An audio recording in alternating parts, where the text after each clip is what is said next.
इंसान खानदार करान ये जनान अना अम मूजूबन ताकि जिनसी ताल्लुकात कर पूर अम मूजूबन ताकि घरच काम दी बजा बे क्या करुन जना इंसान। अस्सलामु अलैकुम वरहमतुल्लाहि वबरकातुहू। अक्सर तो बेशतर गाफिल रोजान अस कुम हक अमिस जनान हिंद अमिस खानदारनि हिंद पन्ने जाय ये सोचान कि अगर अस जनान गर अन सोन फर्ज खाली यह कि गो खावन चावन अमिस सत गो जिनसी ताल्लुकात पूर करें तो अमे अलाव बाकी यम घरेलू काम सो गि जनान अंजाम दिन तो मकले सन कम अस अम पतन कहीं कम अमिस जनान सह मुहिम हक अमिस जनान पजन दिन यमो मज गोडनुक हक अगर अस नजर करो फरमावा अमिस जन गे निशन सुकून तो आराम मिलन क्या जनान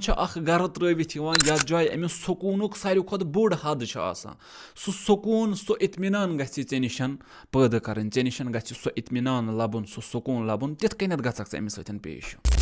इथे कन फरमावान कि इंसानस पे वाजिब कि सह गस जनान इज्जत तो एहतराम कर सारे खुद बोड़ दर्ज तो सारे खुद बोड़ हक अकिस इंसानस पे यानी यह शख्स गस अमिस जनान न जहनी अजियत कह दिन न गस जिस्मी अजियत कह दिन व अगर कह इंसान यह काम करान इत कन नमाज त्रवनस पे क्या नमाज वाजिब नमाज त्रवनस पे अमिस अजाब रोज वाजिब रोज त्रवनस पे अमिस अजाब इथे कन गस अमिस यथ पे